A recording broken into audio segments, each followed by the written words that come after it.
Seasons of such of the greetings.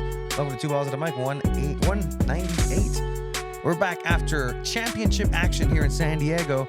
The NWSL Championship in Snapdragon. Gotham beats OL Reign. Megan Rapinoe. I forgot the tendon that was affected. Tears to her seemingly Achilles tendon, end of an era. But you were there. It was fantastic. We're going to get you up to speed on everything that happened. And even a volleyball discussion with San Diego Mojo. Mojo. The Gold Cup is announced also for Snapdragon. San Diego is becoming the hub for international soccer in the United States on both sides of the game. We're going to go ahead and talk about what that means, what the implications are. The MLS and SDFC have their groundbreaking in Siquan Casino Land, the resorts, the brand new Right to Dream Academy coming to an East County near you. We're also going to talk about, some politics, as I've always dreamed of talking about, just the Politica. The gerrymandering of and inequality and the rights that some may or may not have to dream. Who knows? San Diego Loyals, arch rival Phoenix wins the USL Championship. Season's greetings. If we get to it at the end, don't if you guys want to hear it, remind us in the chat. MLS playoffs. We'll touch a little bit on it. Yeah, the pendejada of playoffs. Thank you again to Jimmy Conrad. Everything here is brought to you in part by and powered by San Diego.Futbol. That's literally the website, San Diego.Futbol. It's the greatest website, San Diego soccer related. It's going to be blossoming and blooming into a beautiful, beautiful, beautiful thing. Keep it coming. But again, thank you to Jimmy Conrad for coming on last week. Third time. He wants to be a four-timer. I didn't have the heart to tell him that Andrew Vasiliadis, I believe, has been four-time guest. Maybe. Three for sure. Three for sure. I don't know about a fourth. Look. Maybe he Jimmy did his Conrad, research and he's like, oh, nobody's ever been. He did do his research, actually. He's a very thorough gentleman. We're going to go ahead and have him later on. Alicia wants a Hurt Sock story already. Look at this is all right. This makes me stupidly happy. Just everybody saying seasons greetings. It's funny because I typed seasons of such, and that's literally what you started with, and now that's. Oh, like, really? You said that? Yeah. Oh, I didn't see that. Seasons of such. That's cool. All kinds of such. Mojo Jojo. Yes, we're gonna get to the story. Herzog story. Chronological order with Herzog. Oh shit. Yeah, why not? Let's do it. What happened? One day, Alicia. One day. You'll get it. No, if anything, you'll get it, and it'll be an expose. There's a lot of San Diego loyal stories that have not been told.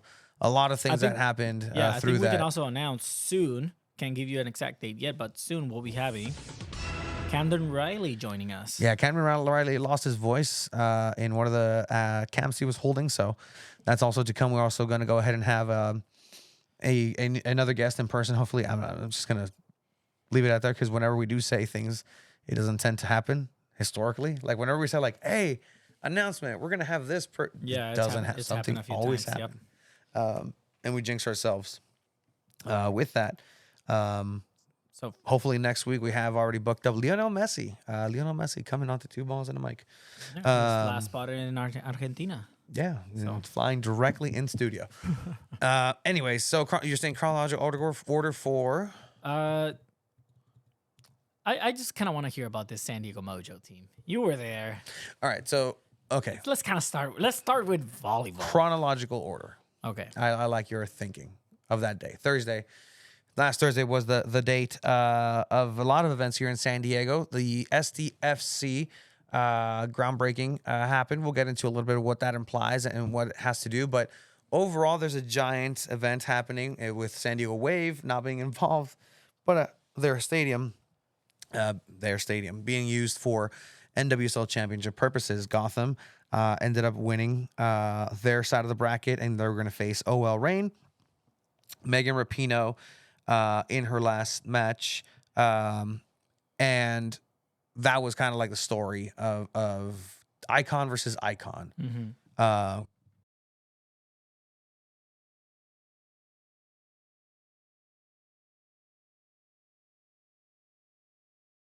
Megan Rapinoe, the story icon versus icon, career versus career, essentially. Like this is you see this in wrestling, actually. Legends of the game, both in their own way, and just I think it's mainly the impact that they've had on the game, growing it from the start, and we're gonna dive into all that. But yeah, go ahead. Oh, okay, sure. Go ahead. So that was the stage. A lot of buzz was happening, and so Two Balls and a Mic being the on the pulse of soccer in San Diego received an interesting email inviting us to the launch of a volleyball team, professional volleyball team coming here into San Diego, and I said, why not? Look, I just went to a brand reveal for SDFC not too long ago that was received in the way that I was received, and like, why not? I like how I knew what was going on. I knew you were going to this, but I also knew the approach you had of it, and I said, you know what, I respect it. I'll let him enjoy it. Let him cook. How he's doing this. Yeah. Because I didn't even mention it to you. I saw the emails back and forth, and I was like, yeah, I saw who you sent it to first too, and I was like, okay. And then I saw that you were gonna go, and I saw who's our correspondence going. And I was like, okay, cool. Yeah. Enjoy it. Full disclosure, I'm not a volleyball expert, but my partner, who we just celebrated an anniversary, went to watch Let the Tony Star know in of the chat. India. Congrats. 10 years anniversary. 10 years. But that was something that I wanted to make sure that person was there for, because they played, just like me, semi-pro in their own right. And again, sick. Why not? And the angle too was like, look, there's a growing boom of the women's sports, plural, here in San Diego Wave ushering in just winners into the city. And again, San Diego Wave represented the city as best as they could this year. And it's kind of bittersweet that it couldn't be San Diego in that championship game, because I really think that they would have had a chance. They would have had a really good chance. But anyway, so this volleyball thing comes down, and it's at a skybox in across the street from Petco Park, which is really cool sunset.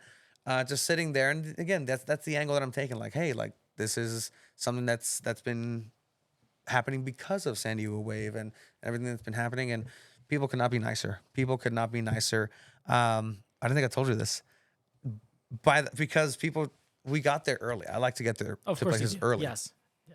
I got there early, and if a game starts at 7, Tony's there at 2 p.m. So early that my correspondent and I were the only non-employees there. but the call sheet called for that time, so we were there on time. And so, we had some really nice views and a nice little sunset, and started chitter-chattering with the president of the league and the CEO of the team. And fucking love that. You know what? It was really cool. At the end of it, a conversation was had with me, interrupting a conversation that I was having with guest of honor Naomi Gurma, Kaylin Sheridan. I think Lauren Brisky was there too.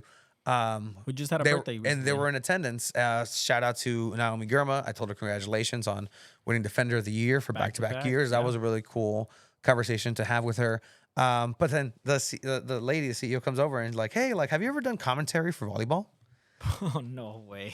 And again, you know me, like, my mind was just like, yeah. Do I? Do I do commentary for volleyball? Can I? And I was just kind of like, well, this person that you're seeing next she's great. She actually played. She this. I can learn the cadences, and I don't know what I might not have set myself up to, but like, oh my gosh, no, you did not. Anyway, you have too much on your plate. The event happened. Drew Brees was like, hey, are you Tony from Two Balls and a Mic? And took a picture with me. I was like, all right, Drew, please, please. The city can only hold one of us while we're active, while we're in our prime, bro. Shout out to Drew. We love him. Tom Penn was there. Tom Penn. So representation CEO. For SDFC, representation for San Diego Wave. The event was interesting. The reveal was, here we go. I know who Kerry Walsh is, Olympian, just legendary volleyball, beach volleyball player. But yeah, it was neat. It was neat. I'll probably go to games. Gonna be at Viejas. But anyway, Okay. after that, went across the street to pick up my credentials for the NWSL uh, final Yeah. at an event that they were having, and met up with a couple How was that people. media day? It was really cool. The setup was really dope. You had coaches, you had players just kind of sitting around. Our good friend Abraham Cepeda, good job, Mr. Abe Cepeda on Twitter. But that's kind of just a little mingle, and had some conversations with people who recognized us Yeah. by name. It's like, oh, like, I met up with Jackie from Women Kick Balls, and they were having conversations with each other. Seth said was also there, just like people we've recognized and people I didn't. And then like I'd introduce myself to both of them, and be like, oh yes. And so some conversations about stadium priority came up. Some conversations about me official, and just conversations that I had to just answer for about you, and just this. But overall, like All this while I was enjoying Disneyland. yeah, thank you. The overall vibe, and I think people, if you follow just soccer in the U.S. in general, it's just like the sport already doesn't get the respect that it gets, right? Do sometimes teams shoot themselves in the foot too? Yeah, because they don't help themselves either. But overall, soccer has a bad rap, and in no way is it more apparent than in the coverage of women's sports. What people, and we're dipping our toes in, what people who follow the beat are on this and get paid and do this and do that, sometimes not paid. The grind, and even for those involved, is insane. So congratulations to everybody that has to do with the NWSL. Fantastic season. And again, San Diego is the spotlight for a lot of this. 3 major events, sports-wise. The Right to Dream, the presser for Megan Rapinoe's and everybody, the NWSL, just mixed media.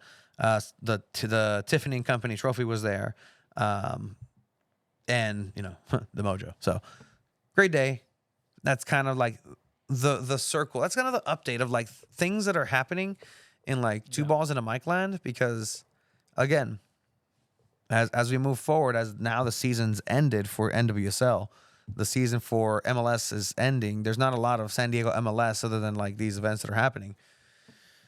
We're gonna have to, mind some things, and we're fine. We're coming up in 200 episodes. Thank you for everybody who's been on that line. But this is kind of where we're at. Bring back a FIFA tournament. Yes, Gold Cup, because Gold Cup for the women's final has been selected here for San Diego. NWSL final. Yes. So I got to go to the NWSL championship match. Had a nice Disney trip down on Wednesday, Thursday. Came back Friday. You text me Friday morning. If I'm gonna keep it real with you guys, is I didn't keep up with the whole scheduling thing for the NWSL championship, for like the Thursday thing, the Friday thing, Saturday. Obviously, that was the game, and I planned on going to that. You were enjoying your 10-year anniversary, which is fantastic. Congrats. Like, what's the secret? Keep it moving. Keep it going. Keep it going. All right.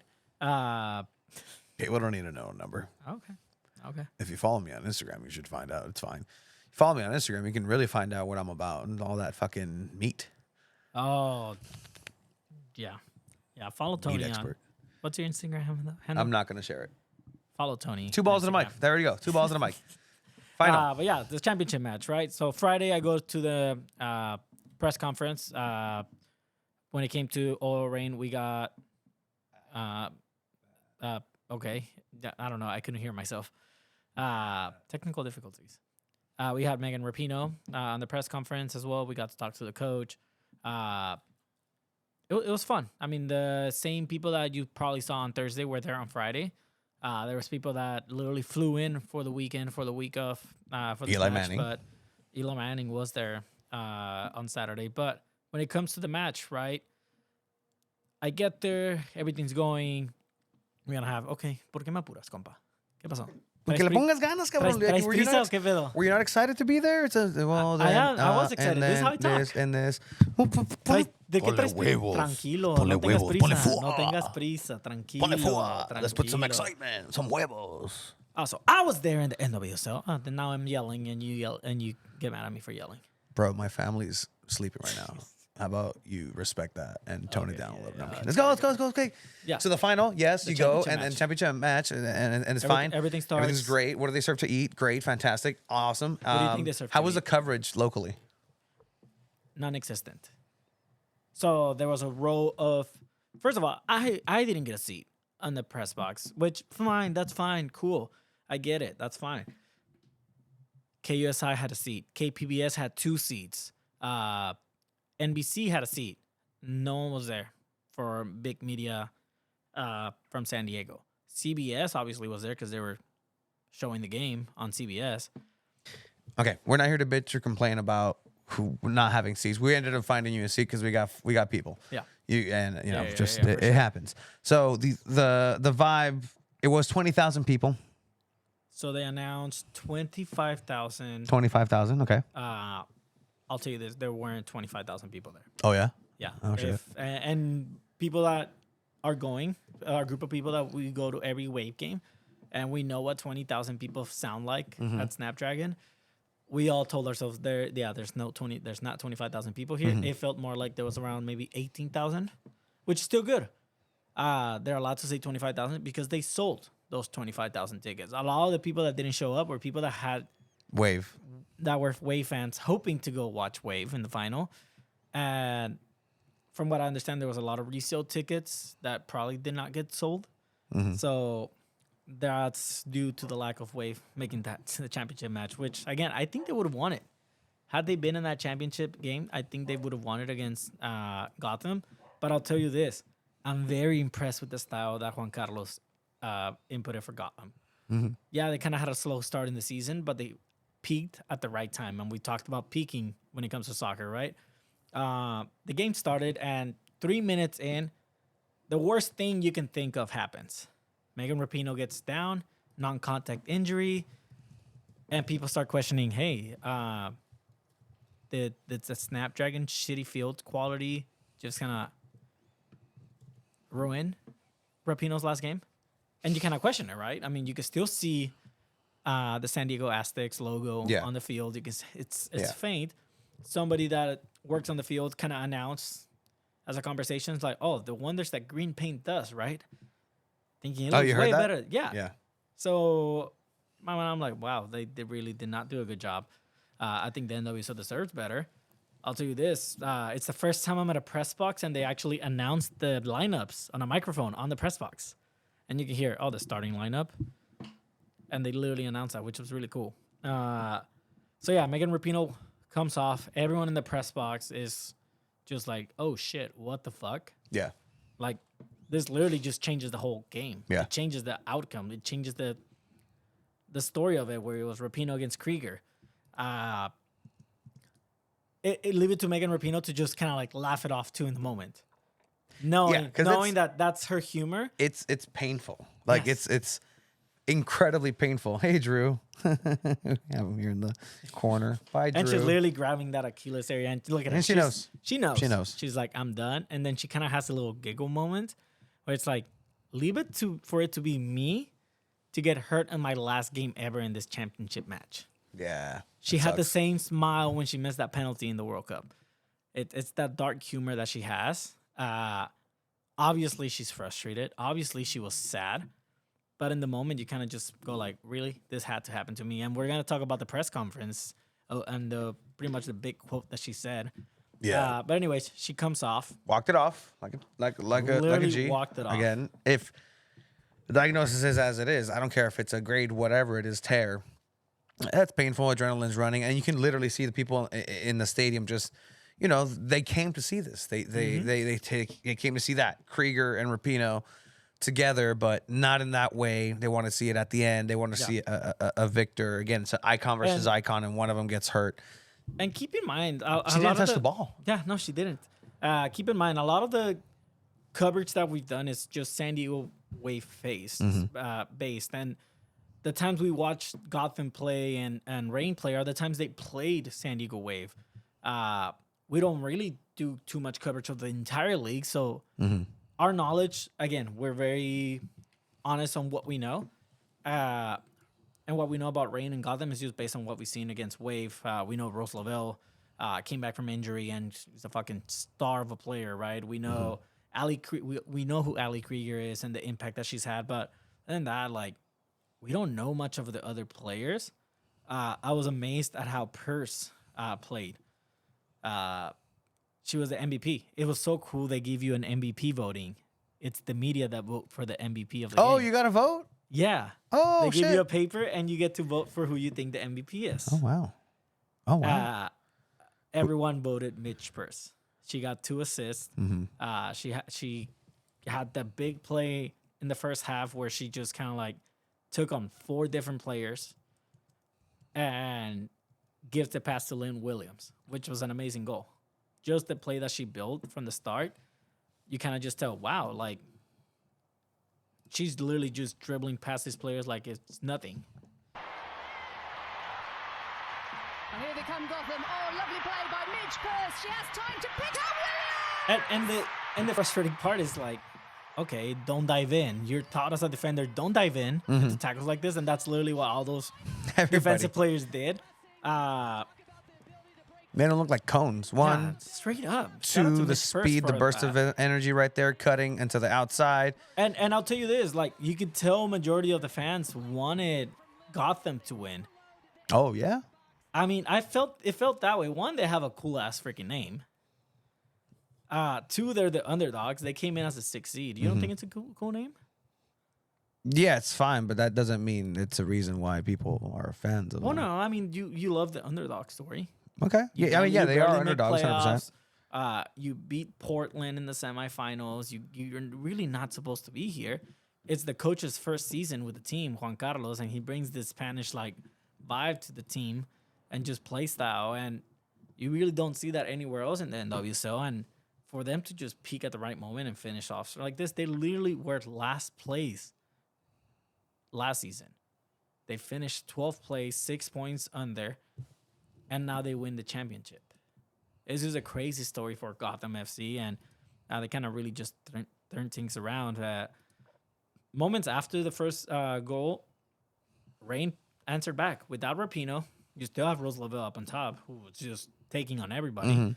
We saw her doing that to Wave in the semifinal. They tie it up with Gonzalez, the striker, scoring, and then right before halftime, you have this. Esther is there! Oh, from World Cup champion Esther. World Cup winner, Esther! Does what she does best. Who crosses it? Mitch Purse. Perfect cross as well. And you go into half with a 2-1 lead. Like, you know, in soccer, when you take the lead a half, 2-1's the most dangerous lead too, and it's not easy to maintain. It's not easy to really to beef that for a whole half. But I mean, the second half we had some action, but it was very kind of like Gotham controlled. And then we have this at literally everyone in the media is lined up behind the guy taking us because he said, oh, right at the end of the game, we're going to walk over to the field for the trophy celebration. If you don't come with us, you're not going to get to go down on the field. So we're all lined up because there's 2 minutes left in the game. And then this shit happens. Not the contact happened outside, and here it is. It's very clear. It's outside of the penalty. Mandy Hawk kind of like goes and touches the ball like outside the box. And at first, nobody really says anything.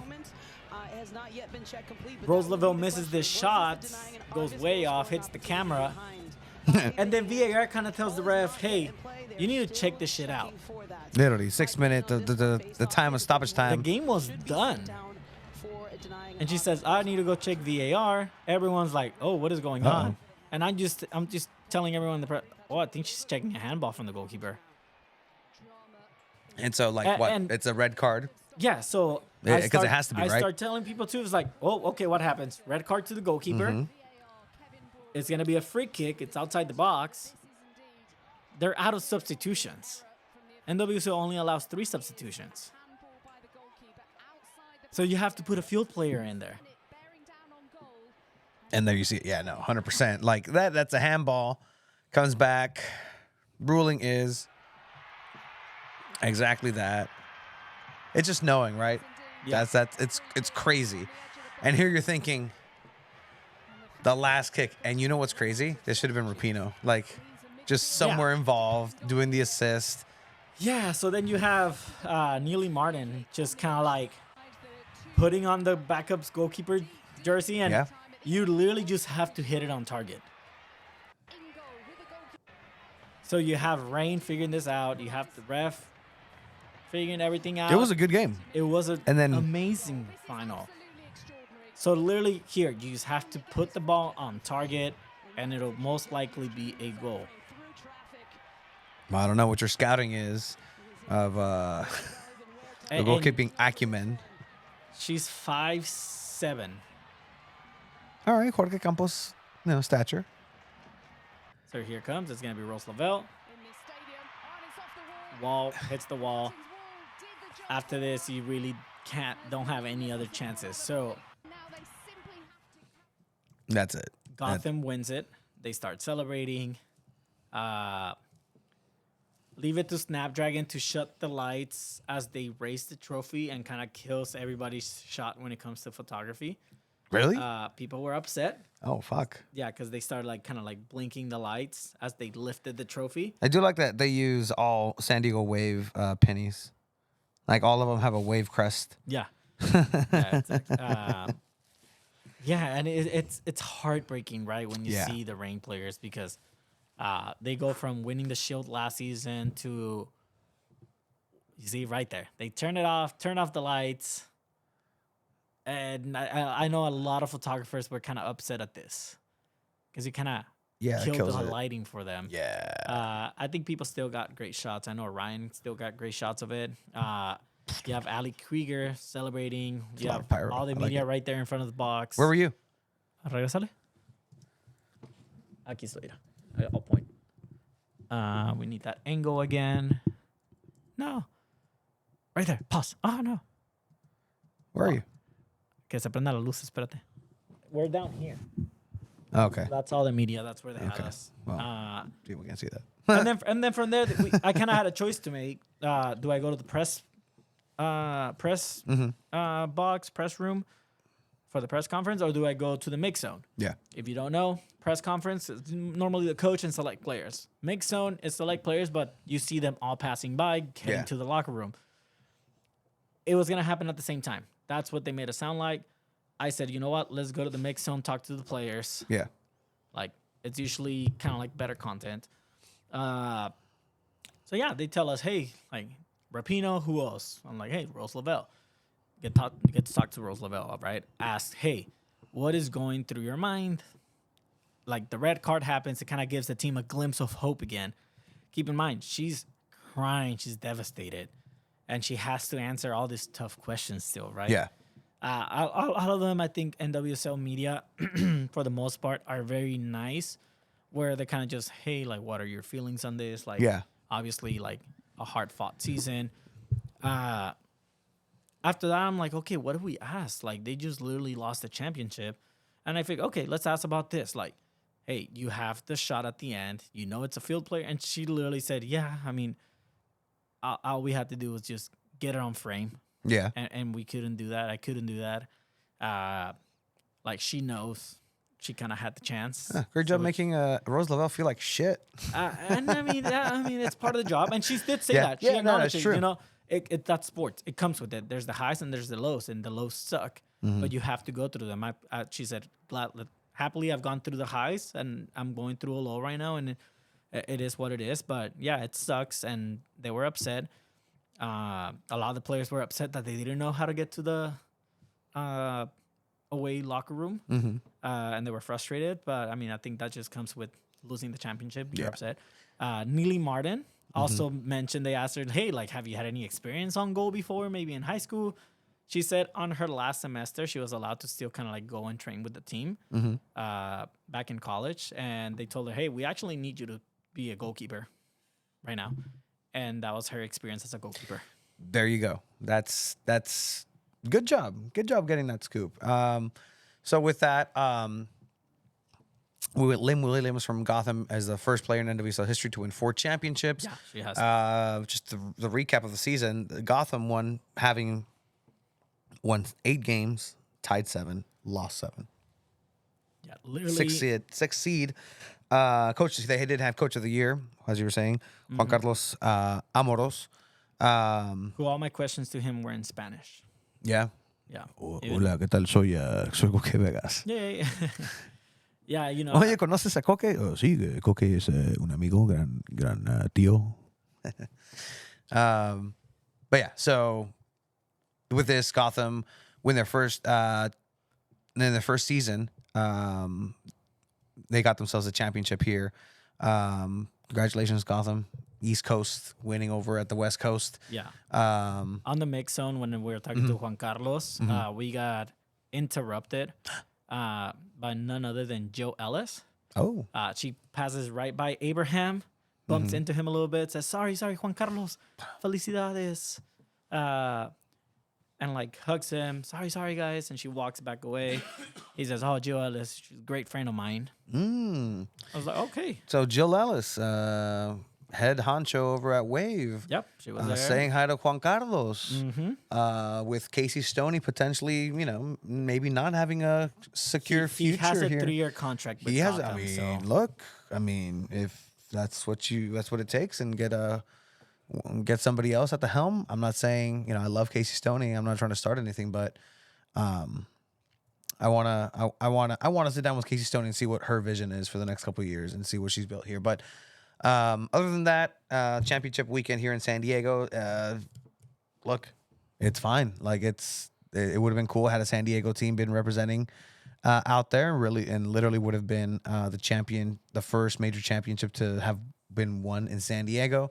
I know that there was planning already for a potential parade if that had to happen. Oh, man. It was actually really cool, and it makes sense because, look, they would have gone through Balboa Park on a parade, and that would have been so cool. Yeah. But maybe next year, NWSL season comes to a close. To Richard in the chat, we'll welcome you next season to follow along as we cover San Diego Wave. Is it football, soccer? It's fine.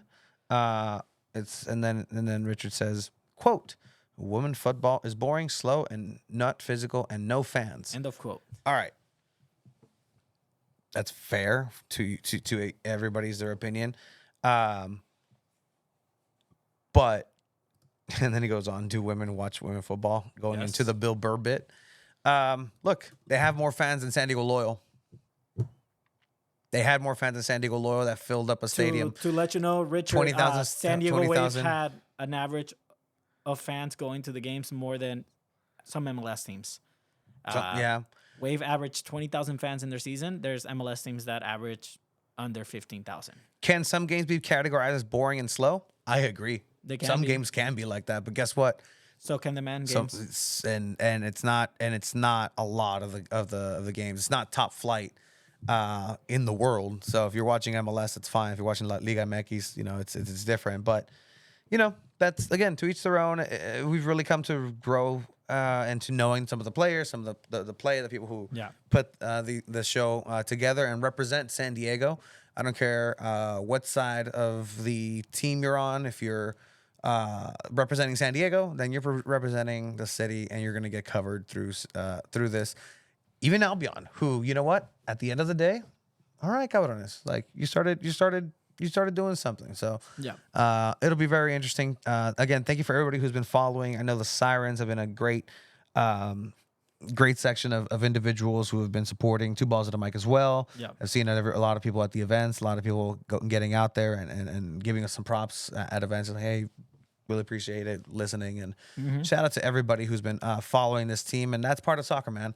Like that's the cruelty of it, and to get to it, like Megan Rapinoe and her quote, right? Like fucking. Oh man, what a quote that was! If you haven't been on Twitter or Instagram or any news outlet in general when it comes to sports, Megan Rapinoe had a big quote in that press conference, where she.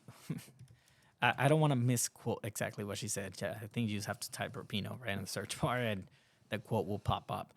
That's CJ Stroud. It is not Megan Rapinoe. Here we go. There we go. On the press conference. A long one. Although I'm gonna get the Aaron Rodgers treatment, whatever that is. So I'm gonna be calling him or whoever did his surgery because we need to speed this up. But yeah, I thought about it a little bit. I mean, I'm not a religious person or anything, and if there was a God, like this is proof that there isn't. This is up. So yeah, it's just up because like 6 minutes in. Eat my Achilles. I mean, what the and this is a lot. Like she's done. It's her last press conference. Dropped hella F-bombs. People are going after her just because like of the contents of what the quote actually was. There's people who will never like Megan Rapinoe as a just fundamentally as a human being, and that's their own prerogative as long as you're not necessarily being outward with the hate and acting upon it. I mean, if you're disrespectful, but don't act upon it in a demeaning way is what I would preach if possible. But like everybody is entitled to what they wrongfully or rightfully believe. Megan Rapinoe has a fucking torn tendon in her foot, like ending her career, a storied soccer career, like in between the lines, that sucks. Like it just subjectively sucks. It really does. And that's just who this person is, and people who are celebrating like, oh great, this is no more of her, no more of this. You're really missing out on somebody who's really special for the game in general, right? Like this is an individual who became who she was and was able to build herself a platform because of the way that she played on the field and how she represented the United States of America. Like I don't really necessarily want to even get into any of the politics of it, but on the field, representing America, representing who she was, representing the sport, she did great. And a great career ends in cruelty and tragedy and tears. That, she won the World Cup. Yeah, like she's a World Cup winner. Yeah, everybody. So you respect her game. You don't have to share the same beliefs that she does. At the end of the day, she was a big part of the reason and a huge advocate for the equal pay. Is it getting there? Is it there yet? Absolutely not. Right. There's a long way to go, and yeah, they won that settlement and cool and not, but she's really one of the pillars that started growing the women's game. And the game in the U.S. Period. Exactly. Period. Like so you have to respect it. The amount of work that she did, the years that she invested into the game. If you're a fan of the game, you respect it, right? Game respects game. And that's how I know Tony's like, heck yeah, because Tony's all about game. Yeah, that's what it has to be. And but is there soccer gods, Tony? Yeah. Yeah, and I don't know what soccer karma came back, or I don't know what. I'm a huge believer on the soccer gods. Yeah, you don't have to be religious to believe in the soccer gods. We all know the soccer gods are very cruel. But yeah, I mean, Rapinoe's one of the goats all around, no questions. You're right, Marioria. Rapinoe's one of the goats all around, no question. I mean, yeah, absolutely. That's just a fact of the game. And I think Alex Morgan was there, went to the locker room and like. Alex Morgan is saving her championship with San Diego Wave for when she does her retirement tour. Oh man, you had some thoughts on Alex Morgan recently. Oh, one of your personal tweets kind of went viral, my friend. Whoops. But yeah, just kind of moving on from the NWSL Championship. Congratulations to Gotham on winning their first title. We're going to stay on the topic of women's soccer and San Diego Wave a little bit because Alex Morgan kind of dropped this on her Twitter, and we have to talk about it. Some of my San Diego favorites, and then she puts a map of San Diego, clearly, with some of her favorites. All right. Personally, not very familiar, and I can't say yes or no, but I'll believe they're good. Iron Smith, Bunny King. Have we been to Fair Play? Yes. Yes. Yes. It's what good. the fuck? Yeah. Yes. Yeah. What the fuck? Yes. I can't believe you asked that. Bird Rock, really good coffee. I usually subscribe to the Little Italy place, excellent coffee, white mocha, latte, excellent. Skydeck, fantastic place. The taco stand, look, people like what they like taco wise, and I guess that's better than anywhere else in the nation, anyways. So to each their own. It's fine. Fair play. Not located around there ish. This is where like the geography kind of gets messed up. James Coffee, all right. Decent. Lolitas. Okay, well, it's South Bay, and that's where people kind of went after me because I was like, all right, like, pues chinga su madre South Bay then. Like, fuck South Bay it is then because it ends right there. That's Coronado Island. And There's a Lolitas by the 15th. which is technically from the South Bay, but I mean, like, what would you put up there? Like, if From the South Bay? like, okay, Alex Morgan is asking you, like, hey, all right, motherfuckers, like, Tacos El Gordo. where to go? Tacos El Gordo. So you take her to Tacos El Gordo? Yeah, I mean, I'm sure it's cheaper than Taco Stand. Maybe actually, maybe not actually. But, Okay, but Tacos El Gordo. but did you really just say it's maybe cheaper? It's fucking Alex Morgan. What's wrong with you, It's true. idiot? You take her to Karina's. Okay, mariscos. I don't know if she likes seafood. There's no seafood here, and seafood is excellent here in San Diego. So okay. You would take her. It's not in South Bay. You would take her to Point Loma Seafoods. Yeah, I mean, like, Yeah. again, maybe she's not a seafood person, but I Maybe mean, she's not. she needs to go to Ed Fernandez Fernandez. for some birria. Mm-hmm. She needs to go to hit up Jollibee in National City. Just hit up the drive-through. Why not? Go to Royal Mandarin, get some salt and pepper chicken wings. I don't see any That's really good. any Oriental food here of the Del Oriente. No good pho. No good pho. Some Oasis ice cream here Cash in only. South Base. Cash only. That's how you know it's good. Doesn't like pizza, maybe, but again, you know, she world traveled. You know, knows where a lot of this is it. Where else? Where else? East County, not represented. Also, so there's some great spots in East County. All right, let's do this. Let me just retweet this and quote tweet this right now. Where should Alex go next? To add Phone next. God damn it. Go to next on her San Diego food map tour. That's what people say. Let's see. Hey, 2 balls on mic just tweeted. Oh shit. But yeah, anyway. That hardly happens when we're live. Yeah. It never happens. Is Megan Rapinoe better than CR7, Messi, Zidane, Ronaldinho, Pirlo, Henry, R9, Buffon, Cafu, Carlos Maldini?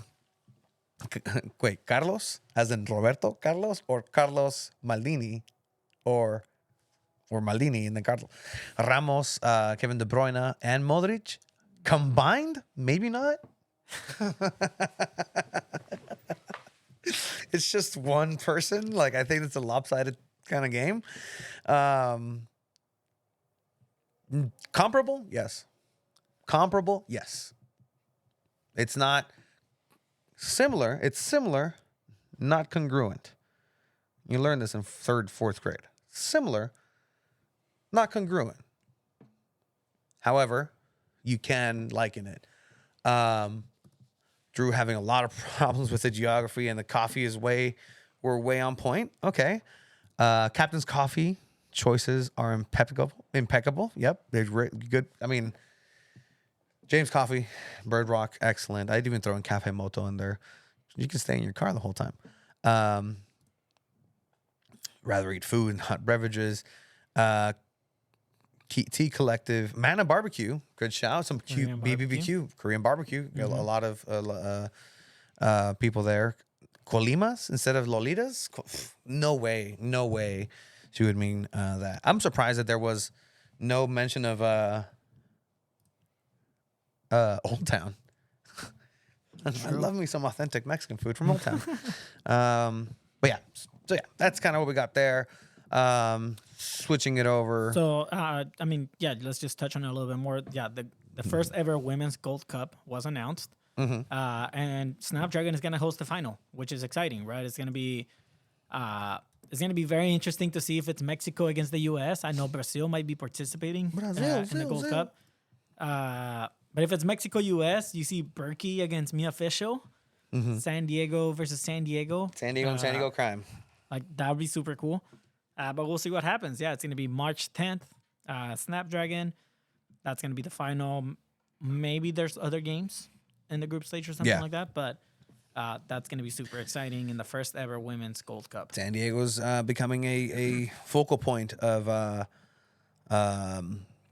soccer in the U.S. And we asked Jimmy Conrad that when we had him, is what are the components of a soccer town? And we asked him where he thinks. He said it's Kansas City. Might be a little biased there. Yeah. But I mean, San Diego really has that poise. And somebody in some group that really wants to be a part of that and show that they can be about it and are true to their nature and are benevolent in their intentions, is San Diego FC. San Diego FC, who since their beginnings haven't really been in the public eye's favor in a positive way. They have tried and done some really cool pieces over the weekend. There was a piece with our Chelas con Chavos co-host Miguel Barajas for Veterans Day. So that was really cool to see him on that. There are some really cool artists with some of the voices pieces that they're doing. But overall, there hasn't been a lot to really cover. To really, they have a new office in Little Italy that's going to be fantastic, magnificent. It's going to be great. They're going to hold events there. There's going to be more information to come out of there. Maybe we'll go and check it out. Maybe we were able to have an episode through there, some interviews. But that's still kind of being worked out in the back. But the next big project, and we talked with Tom Penn, CEO of San Diego FC, about this when we interviewed him. Check out that interview here. Just look up Tom Penn, CEO, SDFC, 2 balls and a mic. And, I asked him, okay, what's next? Like, once you release this crest, like, what are the big major things that SDFC needs to really start moving into? And he pointed out, this is the big event that we have coming up. It's the groundbreaking for the training facility for the Right to Dream Academy ahead of their 2025 inaugural season. The press in the inbox reads that San Diego FC marked a historic moment today in the 30th as the 30th club in the Major League Soccer as they broke ground on the cutting-edge training facility and its highly anticipated Right to Dream Youth Development Academy. The moment is a significant step in the club's march towards the 2025 kickoff and commitment to developing the next generation of athletes.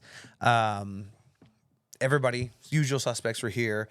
It's tribal land. Cody Martinez was there. So were some native people who did some performances, did some great stuff. There were renderings everywhere. But the other guest of honor for that event was commissioner for the MLS, the Don Garber, commissioner for the MLS, as I said, and if this is the direction that his league is going to be taking, and this is a part of the growth of his league in a direction that they want to go, then that's kind of what it is. And here's some words from commissioner of the MLS, Don Garber. Memorable historic events for our league. We're beginning to kick off a series of special moments for the launch of this team that will take the field in 25. But the development of young players, in this case boys and girls, and developing them into being productive young men and maybe even great professional soccer players is a big part of the sort of the DNA of our league. So. All right. So interesting tidbit, and it was announced. Tom Penn talked about it. It was spoken about. This academy is not going to just be a boys' academy. It's going to be a boys and girls academy, which was a big focal point that I don't think a lot of people knew. It was Tom Penn did talk to us about it when he mentioned it. But what do you think about that? I think it's very interesting, right? Mm-hmm. Like you're gonna also give girls the opportunity to be a part of this, and I know you kind of tweeted about it. Oh, like how does this line up with Wave, right? Yeah. Like is this a kind of opens the road to maybe a partnership with San Diego Wave where they kind of maybe can also hop on the Right to Dream academy style and become an official partner. It's interesting. It's gonna be very important to see what takes place after that announcement because, like I said, not a lot of people knew that. It'll be interesting to see what kind of like Casey Stoney thinks of this, right? And people that work within the Wave organization. So, very, very cool that they're doing this. So this will be the Residential Academy will accumulate male students between the ages of 12 to 18, spanning grades 6 through 12.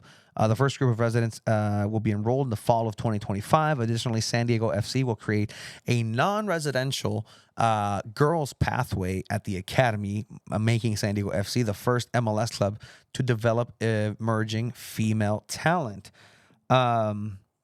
There's no direct line, and I think that, and the question was there, and I know that our pal Abraham was also there asking important questions as well, and he asked Tom Penn, he asked a couple people about, so what does this mean?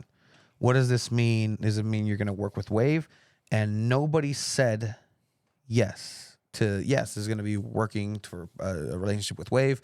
It was said that, like, well, there's other teams like around the world, so they're not necessarily just looking to do a funnel system into the NWSL. Mm-hmm. They're looking broadly into like Yeah. Barcelona, maybe. Like I don't know if that's what that is, but like that's it seems like there's no pathway right now directly into Wave or the NWSL. And then it also says we'll create a non-residential girls pathway. So girls from San Diego can't be in the Right to Dream Academy? It doesn't seem like it. And I don't know if that's a design based on, because again, you're essentially running a boys' academy. Yeah. You're running a charter school for soccer.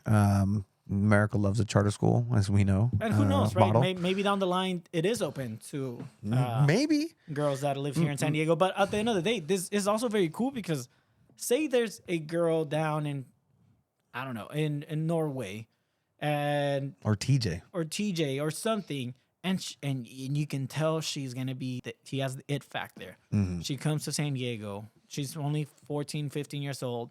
She goes in the Right to Dream model. They pay for her schooling. She goes to school in San Diego, finds a scholarship somewhere, or goes pro right after graduating high school, goes to Barcelona. People in San Diego are going to claim her, hey, like she came out of San Diego, even though she's not from San Diego. And that's what's going to be very important to follow, right? Drew says, like, what if Wave want their own academy too? That's going to be interesting. And I think that's the pathway that we need to really start digging into. And again, this isn't necessarily to pit anybody against anybody. It's to really start comparing and contrasting, like, well, why this? Why that? Like, this is happening in San Diego. We're not necessarily trying to pin MLS as the villains. They do a great job themselves at times. But what does this mean? Like, I need some clarity. I need some transparency.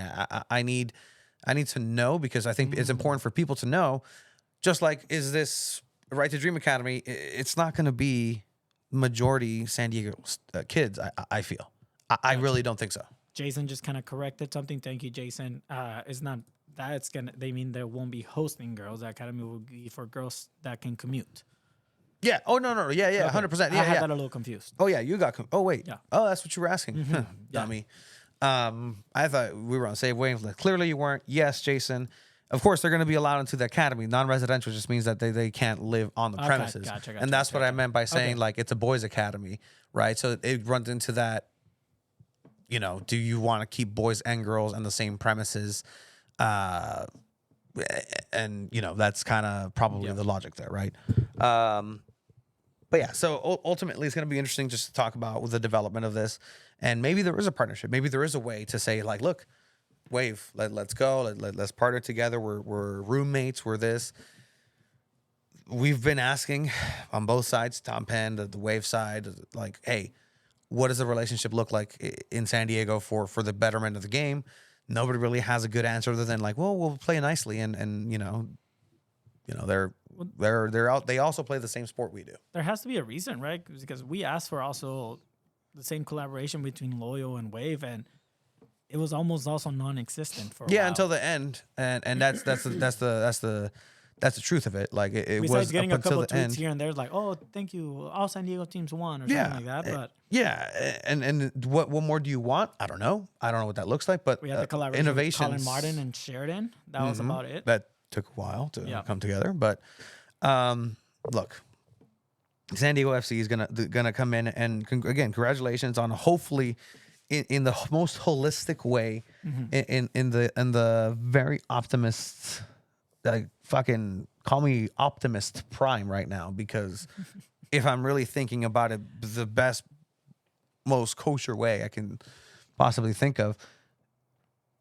It's a model that's going to be really good for opportunities, the development of people who might not have the chance, and they really might be able to make something out of nothing, and stories can be developed, right? But they get, and this isn't a commentary. This isn't a narrative on anything. You're going to sell that player to another team in Europe. That's the end goal of the right to dream, is to give an individual the best opportunity at life, and that doesn't mean they play in San Diego for their whole career, unfortunately. Fortunately for them, fortunately for the development of the individual and the person, the player, the human being that's going to come out, it's fantastic. The ethos of what something like this may mean in application, the practicality of it, it's not really practical, and it's going to be, you know what, this kid's going to come in, he's going to be a 15-year-old, he's going to play for 2 years, at 17 he's going to debut, it's going to be the youngest San Diego MLS player to debut, and he's going to be a 17-year-old, and he's going to come on in, and he's going to be a local kid or not local kid, but it's from the Right to Dream Academy, located here in San Diego, and then that kid is going to go ahead and play great because, the veteran that they paid $30 million for just got injured or whatever and is not cutting it. They come in, they score 3 goals, fantastic, and boom, they're going to go ahead and get sold to Olympique Lyon, or then they're going to get sold into Borussia Dortmund, and then, hopefully the Weston McKinney, the next Weston McKinney, the next Santi Jimenez comes out, and the next Matt Miazga comes out, and that player comes back and storms into the locker room of the referee. Like, that's the best case scenario, realistically. I mean, realistically, what does that mean for San Diego soccer? I don't know. Is that going to mean they're going to be great? I don't know. The model doesn't lend itself to that. You can tell me that FC Northland is in second place. The youngest team in the world is second place in their. No, That's great. great. I get what you're saying. Like, is the team going to be competitive with this, right? Because at the end of the day, there's teams that invest in their youth, but have failed to win their leagues, and they just kind of become feeder teams, right? In a way, that's kind of like what teams in Europe do, kind of like Ajax. Yeah, Ajax is literally a feeder team. Yeah, they win their Yeah. championship at home, but it's a little different. They're not. You're not going to see them winning Champions Leagues or anything like that.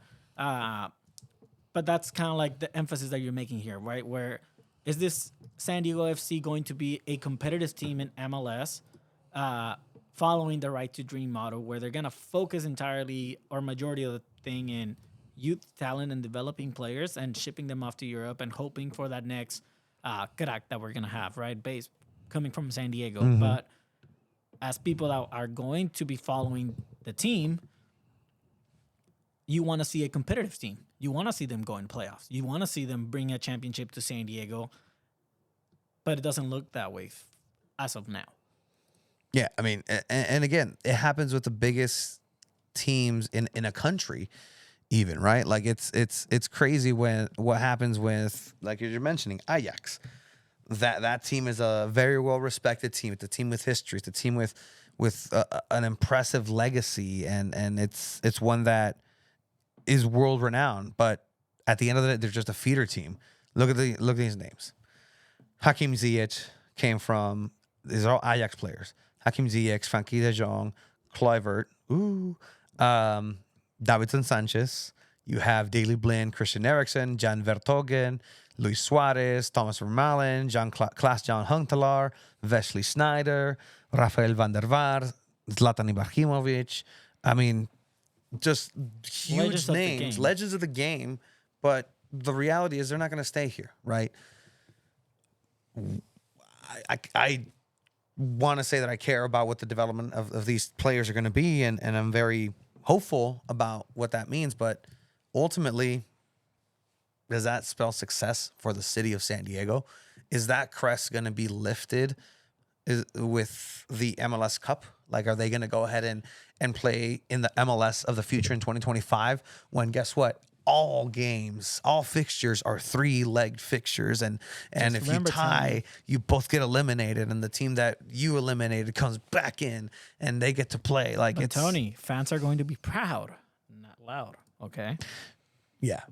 Question here from damn proud of that. The urban legend: is STFC going to make any structural improvements to Snapdragon? No. Like they'll invest in yes, Drew answered here, like locker room behind the scenes stuff from what's being announced. Yeah, that really is it. If they would have had a retractable field like Arizona or Tottenham or Bernabeu now has, like, Chingon, and not had shading, I think people would be fine with it. But they don't, and that's not gonna be part of anything that's happening here at Snapdragon. Soccer specific stadium. A lot of soccer activities are happening. I think Jimmy got Conrad got a good laugh at. It's a Coldplay specific stadium at times. Well, guess what? It'll be a soccer specific stadium during soccer matches, I guess. But other than that, it'll be, a classroom, actually, because it's still part of the campus. Do you think we'll get to see SDFC in a semifinal like the ones that are upcoming for this MLS? I mean, you have a San Diego native in the semifinals, Brandon Vasquez with Cincinnati. Mm-hmm. Sorry, Jason, if you want Brandon Vasquez to beat Philadelphia and go. How did the field look at the championship game? It was still, you could still see the SDSU logo and the end zones faintly. Look, Paul is if I'm Optimist Prime, sometimes Paul is like just a megazord of optimism. Different show, different show altogether. If Ajax wins their league, though, does that mean that San Diego FC wins the league? Maybe, and if they do, that's a great story because Ajax that revolutionizes the entire league. 1-10 right now. Yeah, well, it's not good right now, right? And Ajax is a historical team. Zava from Ted Lasso is also from Ajax. You know what? I just got to the Zava episode of Ted Lasso, and spoilers. I'm not there yet. I stopped kind of watching. Okay, cool. Zava signs for Richmond. I said spoilers. That's literally where I'm at. How did the field look for the championship game? Yeah, Mentioning like it earlier. Still. Yeah, it still looked like crap. And we know the people that work on it. They were hardworking people, but it's an impossible ask. Unless you want to throw $150 million in development and not do the locker rooms and develop a technology that's going to erase the SCFCU logo, at least for that night or at least for that game, or some resodding techniques and really invest into the research of it, then nothing's going to happen. It's going to be the same field. They're going to have a summer series of concerts. You're going to have Taylor Swift coming in. You're going to have the Rolling Stones coming in somehow. You're going to have, what do you mean? Tay-Tay's not too big for San Diego, all right? It would be Petco Park. I guess that's where that's where the Foo Fighters come in. But Coldplay, I know. the Guns N' Roses played there. Yeah. Excuse you, Margaritaville, Jimmy Buffett. You have no idea who that is. I do. What? You know who Jimmy Buffett is? Yeah. Who's Jimmy Buffett? El Buffet. Stupido. You're a fucking idiot. You're a fucking moron. Of course I know who Jimmy Buffett is. Stop looking him up. I'm not. What the fuck? I see it in your glasses. No, what the fuck? Yeah. It's a musician, a singer, songwriter.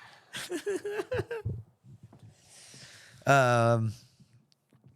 Still a feeder team. Yeah. So that would be a feeder team. And that's what SDFC seems to be poising themselves at. And that's just based on empirical facts. That's what happens in world football, an academy system, an academy-based team. Doesn't mean they're not going to be electric. Doesn't mean they're not going to be fun. Doesn't mean they're not going to be. It's going to take a while, more than likely. More than likely, it's going to take a while for them to be competitive. Stranger things have happened. I know in the MLS, inaugural teams have, or like the newest MLS team has found success early on, historically after coming into the league. Most recently, St. Louis, who made the playoffs and then got booted out in this wackadoodle, best out of 3, and then it's a knockout stage. And the knockout stage bracket, it's so weird. Best of 3 for the round 1, and then semifinals is just one game. I mean, we haven't really touched the MLS, and we're going to have to start diving into it next season for sure. But is there a team right now in the semifinals that you're like, I hope this team wins it? Just for the storyline purposes of it, and the fact that we have a chance to potentially have Brandon Vasquez soon on the show, and that's a real possibility. Yeah. Sorry, Jason. FC Cincinnati, and again, that's a really cool story because they sucked, and they were that prototypical team. They were one of the teams that was an expansion team that did not make the playoffs immediately off the bat. Columbus Crew, I always kind of have a respect for what they did, and not really letting up after their whole operation was moved over into what ended up being Austin. The documentary by @Virtual Statman, Sean Kelly, that he worked on with the Columbus Crew was fantastic. It's out there, so check it out. Houston versus Kansas City. You know what, Herrera, like they've been playing really good. They've won in penalties. They've been doing to the wire, just heart-stopping matches, and that can only take you so long. LAFC Sounders. Look, that Sounders is going to be the last year with that crest, that logo, and I have a soft spot. But it's LA. It's LA. And again, this is me removing myself from any potential fan discussion. Yeah. Me vale verga.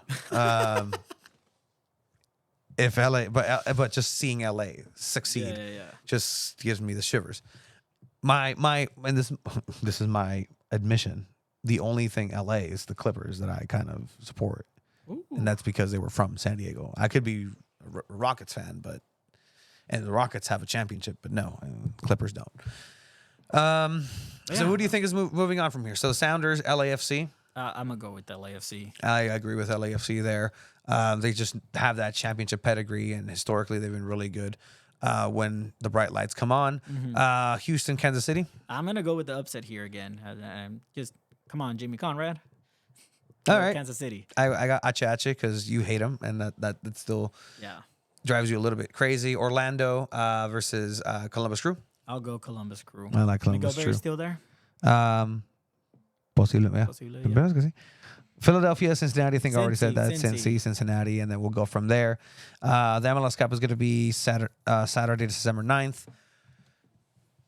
This still feels fresh. It still feels like a glove that you need to break in, like a jacket that's not quite as snug. Because again, there's been a lot of trauma here in San Diego with the MLS and just everything that's been incurring with them. But look, the reality of things are that the MLS is here in San Diego. They're the newest member of the Right to Dream Academy. That's what they're going to go ahead and be poisoning themselves in. They joined Denmark, Egypt, and Ghana. Opportunity for education, fantastic. Jimmy Conrad praised the Right to Dream Jimmy Academy. Conrad, like the model, the idea is good. Again, it's just really wholesome and impactful for the community. But I really want to see what those actual numbers from the community that they serve and they reflect actually are. 2025, their first class will be enrolled, so we'll see exactly what that means. But at the end of the day, let's see. Let's just check, man. Is there anything more MLS SDFC we have? That's kind of about it. Some Seattle's. Yeah. So the SDFC would not be bringing a marquee designated player. Maybe. I Maybe mean, they that's the do. thing. I mean, they're still gonna need some people with experience. There's going to be an expansion draft. Like that's what's happening. It's happening in NWSL. 14 teams next year. No, because about the MLS. Paulo Arriola? Paul Arriola. That'd be interesting. Yeah, I mean, it's interesting just because everything's through Apple TV. Everything's so sterile, and that's the reality of modern soccer. That's what we have now. And that's why it was gritty when what San Diego Loyal had here, because it was gross. It was like just blue collar. It was like, you once you're in, you watch The Office. Yeah. When Andy Nard Dog says, you don't know when you're in the good times until they're over. Yeah. That's kind of, again, people are realizing that. And whatever's going to happen fan wise, whatever's going to happen from here on out, it's going to be I don't know. That's something we'll have to work through. Yeah. Collectively, from a coverage standpoint, more information through the MLS and SDFC that comes by, the better. We're going to go ahead and try to get insight on who these people are, so some of the people that are comprising it. I'd love to get, and this is an open invitation to SDFC people, to come on in and show us what you want to go ahead and showcase from your brand, from your team, and what are your intentions with my city? What are your intentions with my daughter? Other quick news that we have for local soccer. There's going to be a council meeting in Chula Vista. There's this account, Chula Vista Pickup Soccer. Apparently, the city of Chula Vista is telling them they have to pay for lights and pay rent to use the field that they've been using, which is a public space, I believe. Yeah. It's a nice place. They apparently... Castle Park. Yeah. They get around 45 people on their Tuesday pickups. Been meaning to check it out, but sometimes we get busy. They're asking for people to show up and show up in a soccer jersey to show support as to why they should be able to kind of like just play freely, not have to pay. I mean, it's a little ridiculous, right? That they're making people pay. It's the U.S. model. Yeah, for sure it is, and we'll see what happens. But definitely show support if you're in the Chula Vista area. It'll be tomorrow, I believe. It starts at 5. They said show up a little early.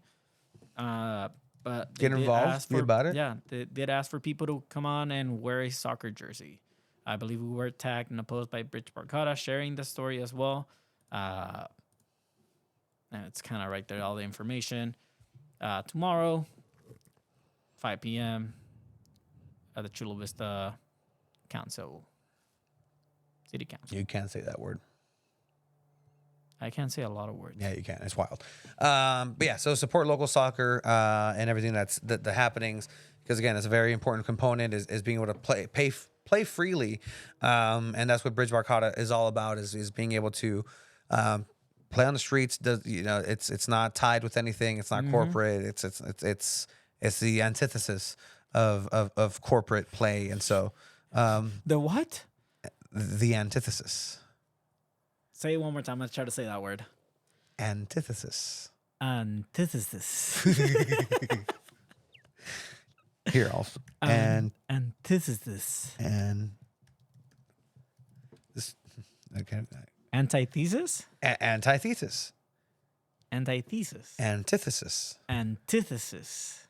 A person or thing that is in direct opposite of somebody or something else. The antithesis of corporate soccer, of being tied to the man and whatever is Bridge Barcata. Yeah. And cool. And street soccer in general. So Chicano futsal, street soccer, Chula Vista soccer, everything put together forever. Check that out. You show me that word like that, I just say antithesis.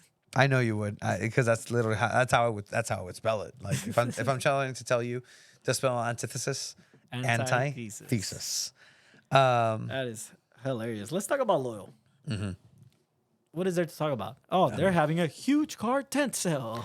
The giant used car. Oh, hold on. I got it.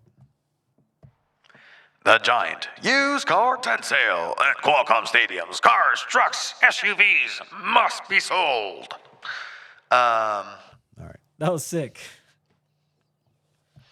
Friday, Monster Jam at Qualcomm Stadium with Grave Digger. I want to talk like that.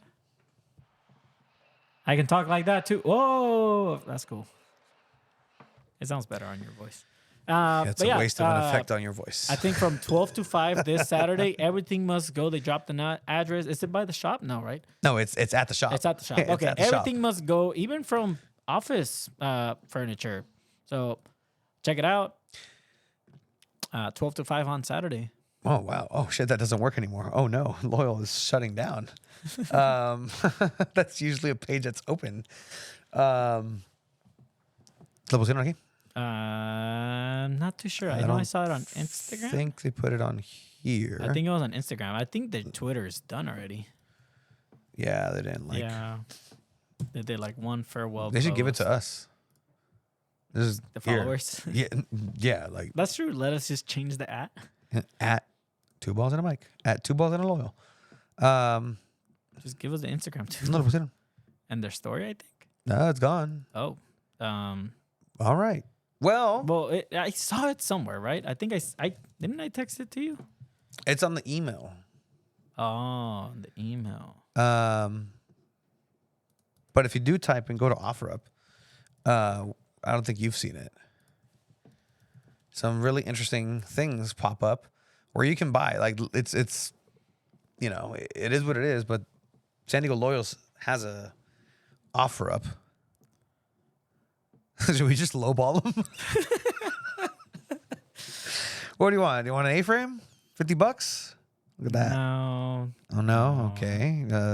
Can I interest you in a a table that folds like the club? I'm sorry. It's kind of sad they're selling a fold table.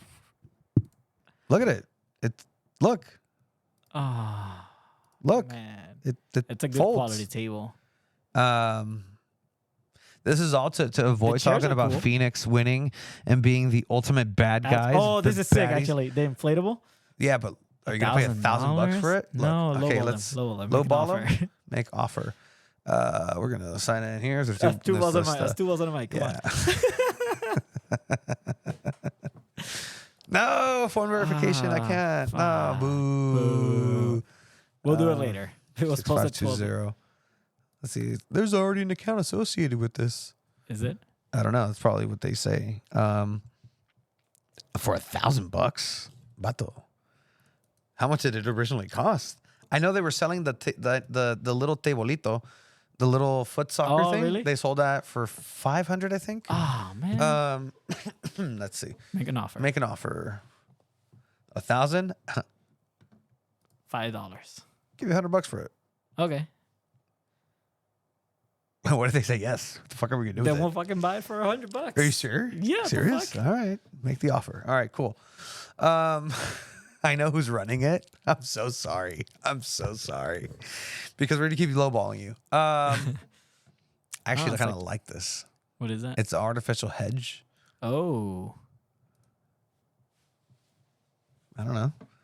Lowball them. $15. Bro.